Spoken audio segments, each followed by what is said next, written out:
হুট করে আমার কাছে একটা কল আসে এবং সেখান থেকে বলে লাইভ লোকেশন দিতে। তো বাইরে এসে আমি দেখি একটা পার্সেল এসেছিলো আমার নামে। তো আমি জানি না এটা তখন কে দিয়েছিল বা কেন। এর আগের দিন আমি যখন হাওড়াতে ছিলাম তখন আমার কাছে একটা পার্সেল এসেছিলো। তো সেই পার্সেলটা হলো এই যে এইটা। তো এটা আমাকে একজন পাঠিয়েছে, সেটা হচ্ছে আমার আই থিঙ্ক ফেসবুক পেজেরই সে ফলোয়ার্স। তো সে আমার ভিডিও দেখে এবং খুব হয়তো ভালোবাসে অনেক। কিছুই লেখা নেই, এখানে আছে এই যে দেবাঞ্জন @দেবাঞ্জন। এটা আমার ফেসবুক পেজেরই নামটা সম্পূর্ণ দিয়েছে। তো যে দিয়েছে তাকে আমি বুঝতে পারছি সে কে, আর এক্সাইটেড এর ভেতরে কী আছে সেটা দেখার জন্য।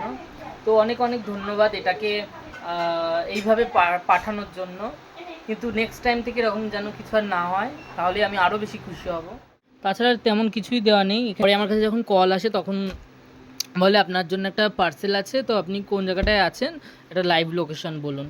তো আমি তখন হাওড়াতে ছিলাম, তো তখন তার জন্য আমার কাছে এসে এই পার্সেলটা আসে। এবং তো যাই হোক, দেখা যাক এখন এর ভেতরে কী আছে। তো এটা দেখা যাক এর ভেতরে কি আছে।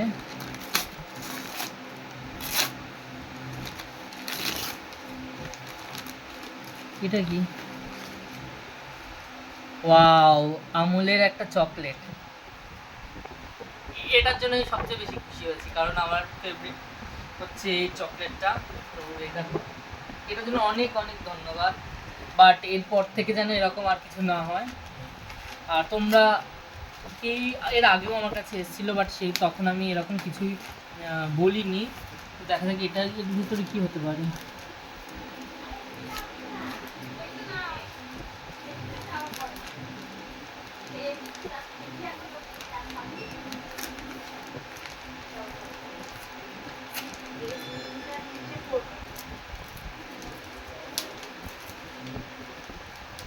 জাস্ট এটাকে নে।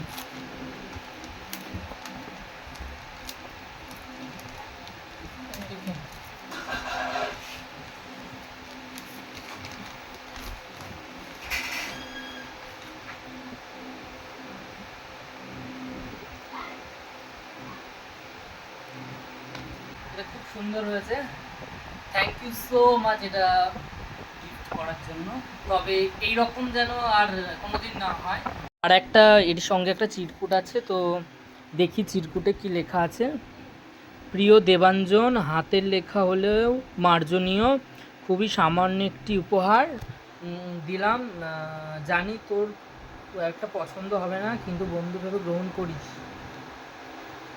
এই যে চিঠিটা লিখেছে। তুমি যেটা বললে এই খারাপ কেন ভাববো, খুব খুশি হয়েছি। তবে প্লিজ তার সাথে এটাও বলছি যে এরকম কখনো আর কিছু কেউ শেয়ার করবেও না এবং পাঠাবেও না, তুমি তো অবশ্যই নয়।